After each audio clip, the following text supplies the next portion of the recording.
सरकारले ल्याएको बजेट प्रतिस्थापन विधेयकमाथि उद्योगी व्यवसायीहरूको सकारात्मक प्रतिक्रिया, बजेट कार्यान्वयनमा भने शङ्कै शङ्का।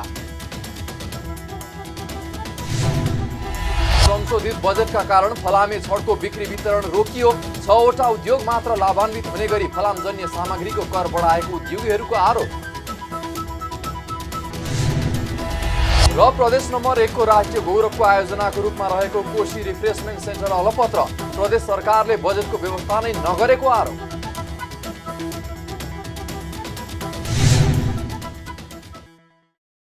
हामी छौं पल पल तपाईसँग,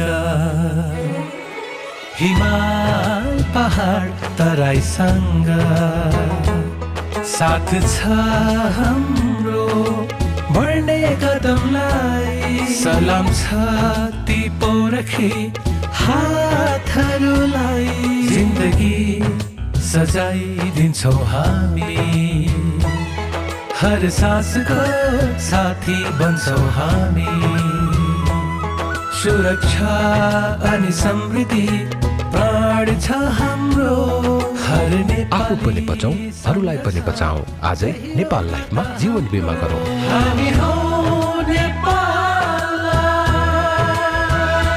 नेपाल लाइफ, किनकि जीवन अमूल्य छ।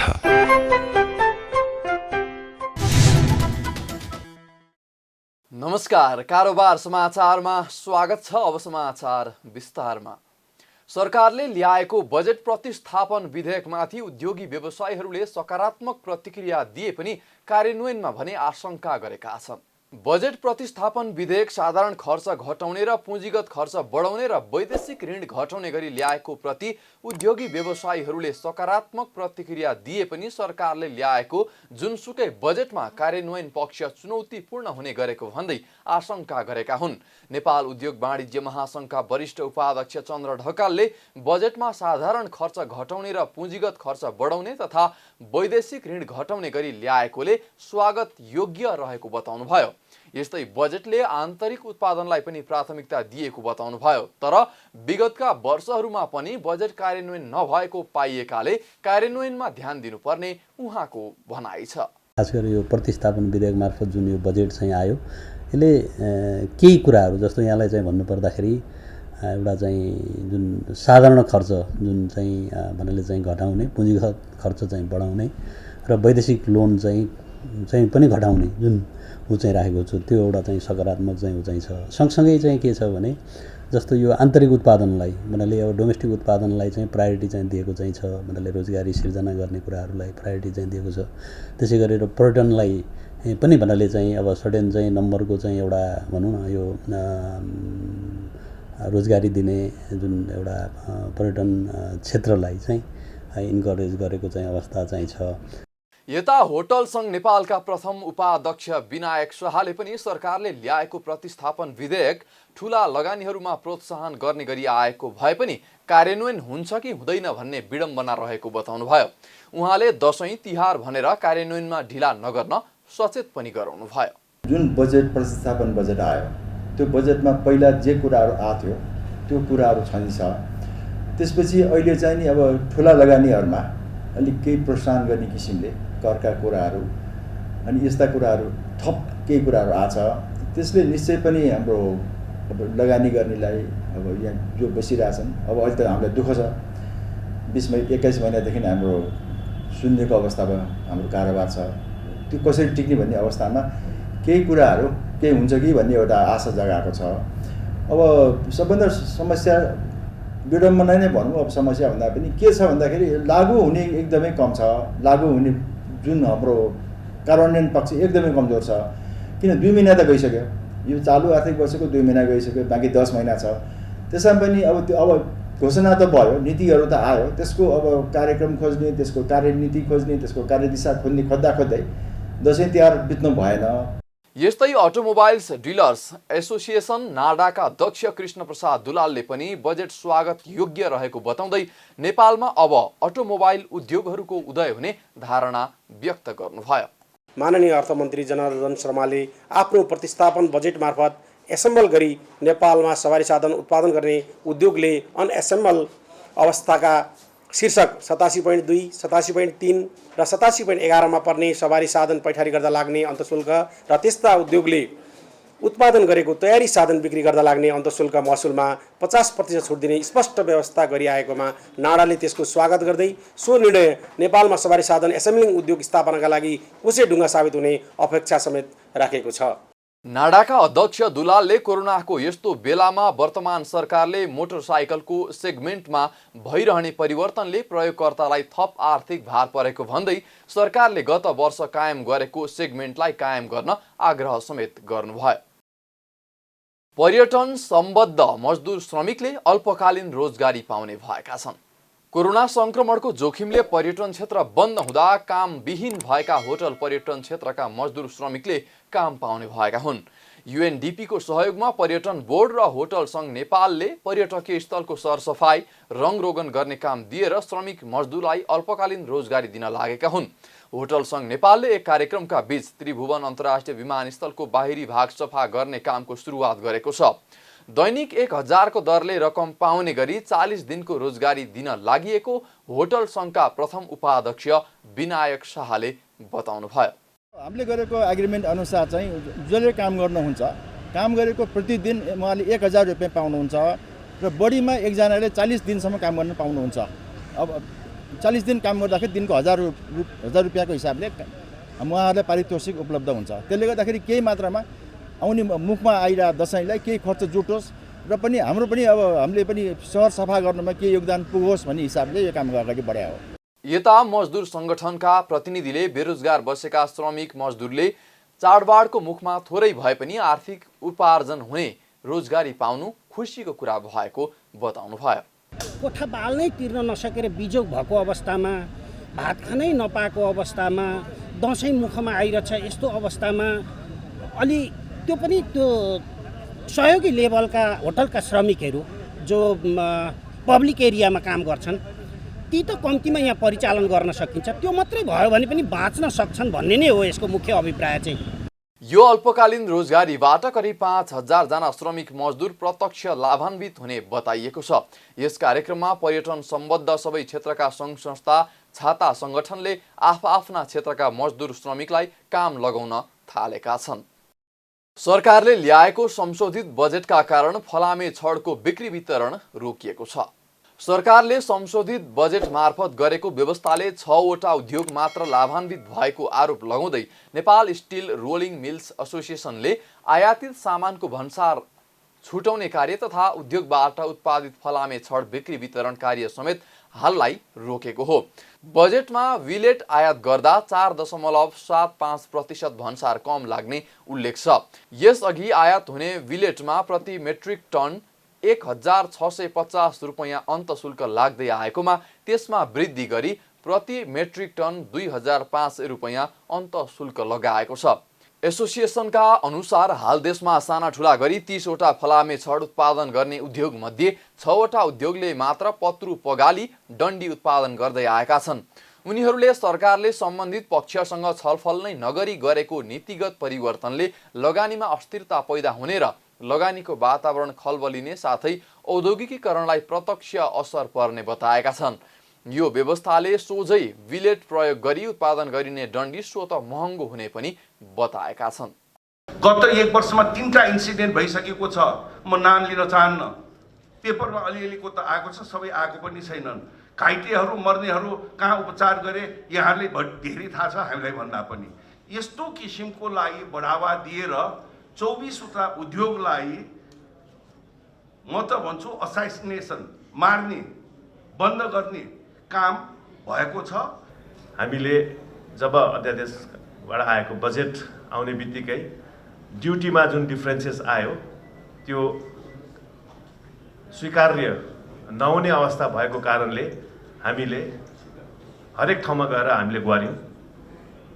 हामीले विभिन्न राजनीतिक दलका नेताजीहरू, अर्थमन्त्री लगायत सचिवज्यूहरूलाई हाम्रा कुराहरू राख्यौँ र उहाँहरूलाई हामीले सम्झाउन प्रयास गऱ्यौँ र कतिवटा कुरो यो टेक्निकल कुराहरू पनि छ। उहाँहरूले एकदमै छोटो समयमा अध्यादेश बजेट आउँदाखेरि उहाँहरूलाई जानकारी नभएको कारणले मलाई लाग्छ जुन कर अन्त शुल्कमा फरक आउँदाखेरि धेरै रेटमा चाहिँ फरक आउने भयो र यसले गर्दाखेरि जसले शुद्ध बिलेट आयात गरेर उत्पादन गर्दै आएका उद्योगहरूले बजारमा प्रतिस्पर्धा यहाँको स्वदेशी बिलेट अथवा इन्गटबाट उत्पादन हुने डन्डीबाट चाहिँ प्रतिस्पर्धा गर्ने अवस्था नहुने, जसले गर्दाखेरि 24वटा उद्योगहरू बन्द हुने अवस्था सृजना हुन सक्छ, जसले गर्दा 9-10 हजार रोजगारीको अवसर बन्द हुन्छ।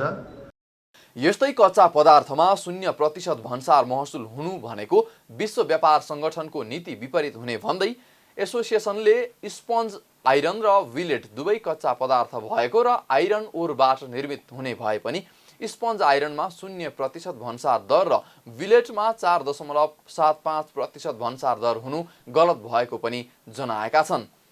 साथै 24वटा उद्योगहरूले विलेटबाट डन्डी उत्पादन गर्दा प्रति केजी 5 देखि 6 रुपैयाँसम्म महँगो हुने र उपभोक्तालाई प्रत्यक्ष मर्का पर्ने भन्दै एसोसिएसनले प्राइम विलेट देशमा उत्पादन नहुने हुँदा विदेशबाट आयात गर्नुपर्ने बाध्यता रहेको पनि बताएका छन्। हाल नेपालमा चाहिँ जुन चाहिँ इन्डक्सनको माध्यमबाट बिलेट बनाउने उद्योगले को क्यापासिटी कति छ त भन्दा टोटल आवश्यकताको 30% 25 देखि 30% छ। जब 25 देखि 30% छ भन्यो भने त्यसले गर्दाखेरि 25-30% को उद्योगले चाहिँ नि 6 देखि 8 रुपैयाँको चाहिँ नि फाइदा हुने, अरू उद्योग चाहिँ नि त्यसमा चाहिँ नि 6-8 रुपैयाँको चाहिँ नि नेगेटिभमा बस्नुपर्ने अवस्था हुँदाखेरि यसले मार्केटमा डिस्टोर्सन ल्याउँछ है। सरकारसँग हाम्रो माग के हो भने यसलाई चाहिँ नि कमसेकम यसलाई अहिले चाहिँ यहीँ थाती राखिदिउँ र थाती राखेर चाहिँ नि एउटा चाहिँ नि भनौँ न जुन चाहिँ नि छलफल गरेर हामीलाई पनि डेटा माग्नु भएको छ मन्त्रीज्यूले, अघि नै प्रदीप दाइले भनिसक्नु भएको छ, ती हामी डकुमेन्टहरू दिन्छौँ, डेटाहरू दिन्छौँ, त्यो बसेर स्टेक होल्डरसँग छलफल गरेर यसलाई चाहिँ अगाडि लग्यो भने यसको समस्या समाधान हुन्छ।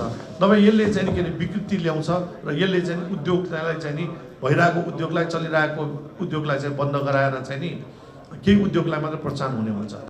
स्थानीय व्यवसायलाई उकास्ने नाममा सरकारले यस प्रकारको नीति ल्याउँदा उद्योगबाट उत्पादित सामान गुणस्तरयुक्त 500 डिग्रेडको नहुने, निर्मित संरचना टिकाउ नहुने र राजस्व सङ्कलनमा समेत असर पर्ने पनि एसोसिएसनको तर्क छ। हाल नेपालमा उत्पादित फलामे छड अन्तर्राष्ट्रिय मापदण्ड अनुसारको भएका कारण यसको माग ठूला आयोजना र राष्ट्रिय गौरवका आयोजनाहरूमा पनि रहेको भन्दै एसोसिएसनले स्पन्ज आइरनबाट फलामे छड उत्पादन गर्दा गुणस्तरीय नहुने पनि जनाएको छ। गुणस्तरीय फलामे छड उत्पादन गर्न आयात गरिएको प्राइम विलेट नै चाहिने भन्दै एसोसिएसनले नेपाल भूकम्पीय जोखिमको देश भएको हुँदा पनि गुणस्तरीय निर्माणको लागि गुणस्तरीय छडको विकल्प नभएको सरकारलाई स्मरण गराएका छन्। प्रदेश 1 को राष्ट्रिय गौरवको आयोजनाको रूपमा रहेको कोशी रिफ्रेसमेन्ट सेन्टर अलपत्र परेको छ। बजेट अभावका कारण सो राष्ट्रिय गौरवको आयोजना अलपत्र परेको हो। उक्त आयोजनाका लागि प्रदेश सरकारले बजेटको व्यवस्था नगरेपछि अलपत्र बन्न पुगेको कोशी रिफ्रेसमेन्ट सेन्टर सुनसरीका आयोजना प्रमुख मिलन आचार्यले बताउनुभयो। आयोजना प्रमुख आचार्यले जग्गा अधिग्रहण समेत सकेर संरचना निर्माणको चरणलाई पहिलो फेजमा अघि बढाइएको भए पनि बजेट अभावले रिफ्रेसमेन्ट सेन्टरको भविष्य अन्यलमा परेको जानकारी दिनुभयो। उहाँका अनुसार पहिलो चरण अन्तर्गत अहिलेसम्म मात्रै 6.5% काम भएको छ भने त्यसमा पनि पटक पटक गरिँदै आइएको सर्भेले स्थानीयमा समेत अन्यलता बढाएको छ। उहाँले हतारमा प्रक्रिया थालिँदा कतिपय योजना डिपिआर नै भएका छैनन्, जसले गर्दा समेत रिफ्रेसमेन्ट सेन्टर निर्माणको प्रक्रिया अघि बढ्नेमा दुविधा उत्पन्न गराएको बताउनुभयो। अर्थ मन्त्रालयले बजेट धेरै महत्त्वाकांक्षी बनायो। अहिले देखिएको लगभग 6 अरब पैसा हामीले सम्झौता गरे अनुसार ठेकेदारहरूलाई तिर्नुपर्ने हुन्छ। प्रारम्भिक डिपिआरमा केही कामहरू छुटेकोले त्यो काम नगरी काम अगाडि बढाउन सकिन्न र भ्यारिएसन गर्न मन्त्रालय त्यति उत्सुक भए जस्तो मलाई लागेन। अब बजेटको व्यवस्था भयो भने र भ्यारिएसन गर्न पनि उत्सुक भयो भने हामी यो काम तुरुन्त गर्नेछौँ। त्यस्तै कोशी गाउँपालिका सुनसरीका अध्यक्ष एयुब अन्सारीले बजेट अभावलाई मुख्य कारण बताउने आयोजना कार्यालय इनरुवाले स्थानीयको साथ हुँदाहुँदै पनि सोचे अनुरूपको काम भने अघि बढाउन नसकिएको बताउनुभयो। उहाँले प्रदेश सरकारले चासो नदिएका कारण कोशी गाउँपालिकाको कार्यालय आयोजना बेबारिसी अवस्थामा पुग्न लागेको बताउनुभयो। प्रदेशको ढिलासुस्तीले गर्दाखेरि यो प्रोजेक्टको ढिलाइ भएको हो। अब अहिलेसम्मको अवस्थामा 6-7% मात्रै प्रगति भएको विवरण चाहिँ देखिन्छ, तथ्याङ्कहरू देखिन्छ। त्यसकारणले गर्दाखेरि यो प्रदेश सरकारले ठेक्का लगाएको किन यसमा ढिलासुस्ती भयो, पैसा उनले किन दिन सकेन, यदि बजेटको यकिन थिएन भने ठेक्का किन गर्यो व्यवस्था भन्ने कुरा हो। यो प्रोजेक्टले गर्दाखेरि यो कोशी टप्पुलाई, यो सिमसार क्षेत्रलाई, यो भेगलाई रिफ्रेसमेन्ट सेन्टरले ठुलो बल पुर्याउँछ, यसलाई चाहिँ टुरिज्ममा बल पुर्याउँछ। त्यसकारणले यो योजना जसरी पनि जुनसुकै सरकार भए पनि यो योजनालाई सफल बनाउनुपर्छ भन्ने मेरो गाउँपालिकाको तर्फबाट यो माग रहेको छ। रिफ्रेसमेन्ट सेन्टर परियोजना अन्तर्गत कोशी कटानमा सुविधा सम्पन्न होटल, 7 तले कम्प्लेक्स, हेल्थ पोस्ट भवन, petrol pump, bus park, view tower, swimming pool र लिफ्ट सहितको आकाशे पुल लगायतका संरचना निर्माण गरिनेछ। 2 चरणमा निर्माण कार्य थाल्ने गरी सुरु भएको परियोजना अन्तर्गत पहिलो चरणमा अहिलेसम्म जग्गा अधिग्रहण र माटो पुर्ने बाहेकका अन्य कुनै पनि काम हुन सकेको छैन। प्रतिनिधि सभा अन्तर्गतको कृषि सहकारी तथा प्राकृतिक स्रोत समितिले रासायनिक मलको आपूर्ति, सञ्चिति र वितरणको अवस्थाका सम्बन्धमा छलफल गरेको छ। सोमबार सिंहदरबारमा बसेको समितिको बैठकले रासायनिक मलको आपूर्ति, सञ्चिति र वितरणको अवस्थाका सम्बन्धमा छलफल गरेको हो।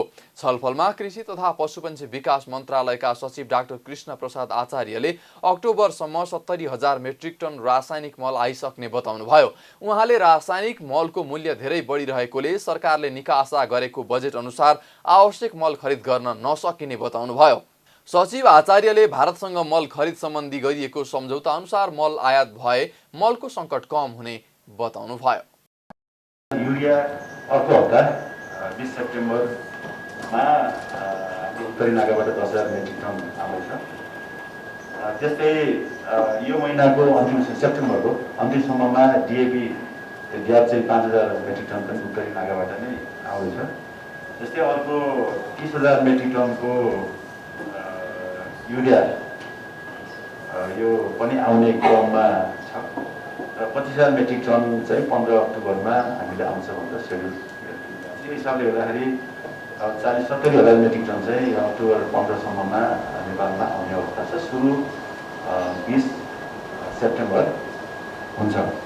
समितिको बैठकमा सांसदहरूले खरिद प्रक्रियामा सहजीकरण गर्नुपर्ने र सार्वजनिक खरिद ऐनले यसमा अप्ठ्यारो पारिरहेको बताउनु भएको थियो। बैठकमा रासायनिक मलको तत्कालीन समस्या कसरी हल गर्ने र यस बारेमा नीति योजना बनाएर कार्यान्वयनमा लैजानुपर्ने धारणा राख्नु भएको थियो। संसदमा रहेका दलहरूले प्रमुख प्रतिपक्षी नेकपा एमालेलाई संवादमा ल्याउन सभामुख अग्निप्रसाद सापकोटालाई सुझाव दिएका छन्। एमालेले लगातार संसदमा नाराबाजी गरेपछि सभामुख अग्निप्रसाद सापकोटाले सोमबार संसदमा भएका दलका शीर्ष नेताहरूको बैठक बोलाउनु भएको थियो। तर सभामुख सापकोटाले बोलाएको बैठकमा एमालेका नेताहरू उपस्थित नै भएनन्। एमाले नै अनुपस्थित भएपछि बैठक कुनै निष्कर्षमा पुग्न नसकेको नेताहरूले बताएका छन्। होइन, केही निष्कर्षमा पुगेको छैन। अब उहाँ प्रमुख विपक्षी दलको बिचको कुरा हो, त्यसै कारण सभामुखले प्रयास गर्दै रहनुपर्छ। कुनै निष्कर्ष बिहान भयो त हामीले पनि, मैले त त्यही भने उहाँको उपस्थिति बिना यो बैठकले कुनै परिणाम ल्याउने छैन। नियम अनुसार नै, कानुनले दिएको अधिकार अनुसार नै उहाँहरूको पार्टी अलग पार्टी बनिसकेको छ, एकीकृत समाजवादी। जब प्रक्रिया नियमले अधिकार दिएको छ भने त्यो अधिकारलाई उपयोग गर्दा गर्दै एउटा लेडेढिपी किसिमले एउटा एक किसिमको हटलाई लिएर, एक किसिमको इगोलाई लिएर त्यस्तो कुराहरू विचार गरेर एउटा प्रतिपक्षको भूमिकालाई निष्क्रिय गराउनु त्यो स्वाभाविक होइन। त्यसैले त्यो आफ्नो अधिकारलाई प्रयोग गर्नुपर्छ। त्यो अधिकारलाई पूर्ण रूपले अगाडि लिनको निम्ति संसद प्रतिपक्षको हो। त्यसैले प्रतिपक्षले आफ्नो अधिकारलाई प्रयोग गरेर र न्यायसङ्गत विधि प्रक्रिया अनुसार जानुपर्छ र निकास पनि दिनुपर्छ, अर्को विकल्प छैन। सभामुख सापकोटाले भने आफूले बिहानसम्म पनि प्रयास गरेको तर सम्भव नभएको बैठकलाई जानकारी गराउनु भएको थियो। प्रमुख प्रतिपक्ष दल नेकपा एमालेका सांसदहरूको अवरोधका बीच राष्ट्रिय सभाको दोस्रो बैठकले लोकसेवा आयोग विधेयक 2078 पारित गरेको छ। राष्ट्रिय सभाको दोस्रो बैठक पनि एमालेका सांसदहरूले अवरुद्ध पारेका थिए। तर अवरोधका बीच राष्ट्रिय सभाका अध्यक्ष गणेश प्रसाद तिमल सिन्हाले प्रतिनिधि सभाबाट सन्देश सहित प्राप्त लोकसेवा आयोग विधेयक 2078 निर्णयार्थ पेश गर्न प्रधानमन्त्री शेरबहादुर देउबाको तर्फबाट कानुन न्याय तथा संसदीय मामिला मन्त्री ज्ञानेन्द्र बहादुर कार्कीलाई समय दिनुभएको थियो। सो प्रस्ताव निर्णयार्थ पेश गर्दै बहुमतले पारित भएको राष्ट्रिय सभाका अध्यक्ष तिमल सिन्हाले घोषणा गर्नुभयो। माननीय सदस्यहरू, अब म उक्त प्रस्तावलाई निर्णयार्थ प्रस्तुत गर्दछु। यो प्रस्तावको पक्षमा हुने माननीय सदस्यहरूले हुन्छ भन्नुहोला र यसको विपक्षमा हुने माननीय सदस्यहरूले हुन्न भन्नुहोला। यो प्रस्तावको पक्षमा हुने माननीय सदस्यहरूले हुन्छ भन्नुहोस्। यो प्रस्तावको विपक्षमा हुने माननीय सदस्यहरूले हुन्न भन्नुहोस्। हुन्छ भन्ने पक्षका माननीय सदस्यहरूको बहुमत भएकोले प्रतिनिधि सभाबाट सन्देश सहित प्राप्त विधान व्यवस्थापन समितिको प्रतिवेदन सहितको लोकसेवा आयोग विधेयक 2075 माथि छलफल गरियोस् भन्ने प्रस्ताव बहुमतले स्वीकृत भएको घोषणा गर्दछु। यसअघि एमालेकी सांसद कोमल ओलीले सभामुख अग्निप्रसाद सापकोटाले राजीनामा नदिई बैठक सुचारू हुन नदिने अडान राख्नु भएको थियो। उहाँले परमादेशबाट सरकार र अध्यादेशबाट पार्टी फुटाउने कामले लोकतन्त्रलाई समाप्त गर्ने भएकाले आफ्नो पार्टीले सभामुख सापकोटाको आफ्नो दल फुटाउने षड्यन्त्र विरुद्ध उभिनु परेको पनि पटक पटक दोहोर्याउनु भयो। सम्माननीय अध्यक्ष महोदय, न्याय भनेको कसैलाई लागू हुने र कसैलाई लागू नहुने हुन सक्छ र यसले ल्याउने विकृतिलाई सभामुखज्यूले जिम्मा लिन सक्नुहुन्छ? खुट्टी हेरेरै पत्याइयो सम्माननीय अध्यक्ष महोदय, व्यवहारले नै पत्याइयो।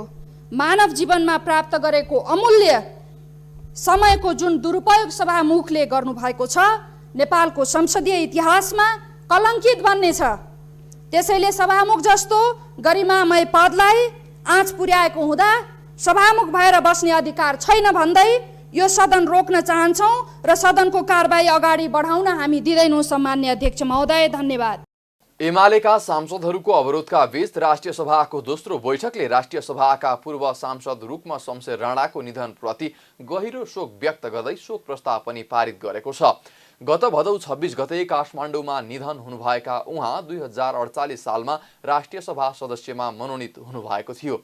राष्ट्रिय सभाको अर्को बैठक आगामी भदौ 30 गते बुधबार बिहान 11 बजेका लागि बोलाइएको छ। नेपाली कांग्रेसका वरिष्ठ नेता रामचन्द्र पौडेलले पार्टी सभापति एवं प्रधानमन्त्री शेरबहादुर देउवाले सत्ता र शक्तिको दुरुपयोग गरेर पार्टी कब्जा गर्ने दुस्साहस गरिरहेको आरोप लगाउनु भएको छ। वरिष्ठ नेता पौडेलले सभापति देउवाले सत्ता र शक्ति उपयोग गरेर सम्पन्न गरिएका कतिपय वडा अधिवेशनहरू आफूहरूलाई मान्य नहुने चेतावनी समेत दिनुभएको छ। नेपाली कांग्रेस जिल्ला कार्य समिति सिन्धुपाल्चोकले सोमबार काठमाडौँमा आयोजना गरेको एक कार्यक्रममा बोल्दै उहाँले आफू पक्षका नेता कार्यकर्ताहरूलाई पाखा लगाउने काम पार्टी नेतृत्वले गरेको भन्दै आक्रोश समेत व्यक्त गर्नुभयो। उहाँले पार्टीको आगामी महाधिवेशनमा नेतृत्व रूपान्तरण गरेर अघि बढे पनि पार्टीका नेता कार्यकर्तालाई आह्वान समेत गर्नुभयो। त्यसो गरे मात्रै कांग्रेसलाई लोकतान्त्रिकीकरणको बाटोमा हिँडाउन सकिने वरिष्ठ नेता पौडेलको बुझाइ छ। यस किसिमले देशैभरि पार्टीमा चाहिने क्रियाशील सदस्यतादेखि नै धाँधली गरेर सत्ता हत्याउने कोसिस जो गर्न खोजिएको छ यो दुस्साहस हो, यो हामी हुन दिँदैनौँ। हामी यस किसिमको कुरा हुन दिने छैनौँ। त्यसकारण पार्टीलाई लोकतन्त्रको बाटोबाट कुनै पनि हालतमा नेपाली कांग्रेसलाई लोकतन्त्रको मार्गबाट हामी विचलित हुन दिँदैनौँ। त्यही बाटोमा लोकतन्त्रको बाटोमा कांग्रेसलाई हामी अगाडि बढाउन प्रतिबद्ध छौँ। 14औं महाधिवेशनले नेपाली कांग्रेसलाई लोकतान्त्रिकरण गर्नेछ। 14औं महाधिवेशनले नेपाली कांग्रेसलाई नयाँ बाटो देखाउनेछ। युवा वर्गको भविष्यको लागि नेपाली कांग्रेस 14औं महाधिवेशन एउटा नवजीवन लिएर आउनेछ। वरिष्ठ नेता पौडेलले सभापति देउवाले पार्टीको क्रियाशील सदस्यता छानबिन गर्ने काममा समेत देशभर धाँधली गरेको आरोप समेत लगाउनुभयो। उहाँले पार्टीको आगामी महाधिवेशनबाट सही नेतृत्व चयन गर्ने गरी अघि बढ्न पनि पार्टीका नेता कार्यकर्तालाई आग्रह समेत गर्नुभयो। साताको दोस्रो दिन शेयर बजार मापन गर्ने नेप्से परिसूचक धीनो अङ्कले बढेको छ। शेयर बजार मापन गर्ने नेप्से परिसूचक सोमबार 0.27 अङ्कले बढेर 2947.69 अङ्कमा पुगेको हो। सोमबार शेयर बजारमा 45 अङ्कको उतार चढाव हुनुका बावजुद अन्त्यमा सूचक स्थिर जस्तै भएर बन्द भएको छ। आइतबार शेयर बजार मापन गर्ने नेप्से परिसूचक 71.43 अङ्कले बढेको थियो। बजारमा झिनो अङ्कको सुधार आएको दिन कारोबार रकम पनि सामान्य कमी भएको छ। अघिल्लो दिन 1,71,00,000 किता शेयर 9 अर्ब 44 करोड रुपैयाँ बराबरमा कारोबार भएकोमा आज 226 कम्पनीको 1,56,00,000 किता शेयर 9 अर्ब 29 करोड रुपैयाँ बराबरमा कारोबार भएको छ। आज निर्जीवन बीमा, वित्त विकास बैंक, वाणिज्य बैंक, होटल तथा पर्यटन र व्यापार बाहेक सबै समूहको परिसूचक घटेको छ। अजोड इन्स्योरेन्स, मनोकामना स्मार्ट लघुवित्त र सानिमा लाइफ इन्स्योरेन्सको शेयर मूल्य 10% बढेको छ। कारोबार समाचारमा अब सुन चाँदी र विदेशी विनिमय दर सम्बन्धी जानकारी।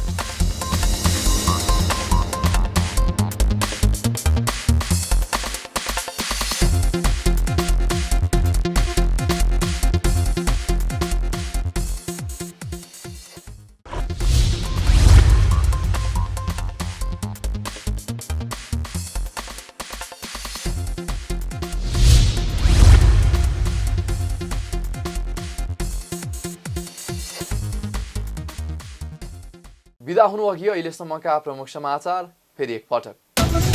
सरकारले ल्याएको बजेट प्रतिस्थापन विधेयकमाथि उद्योगी व्यवसायीहरूको सकारात्मक प्रतिक्रिया, बजेट कार्यान्वयनमा भने शङ्कै शङ्का।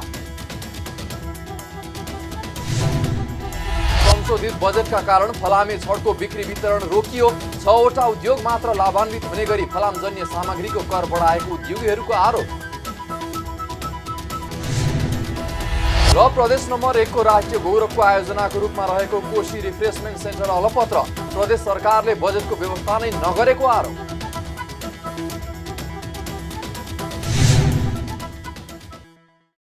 कारोबार समाचार सकियो। हामीलाई बिदा दिनुहोस्। नमस्कार।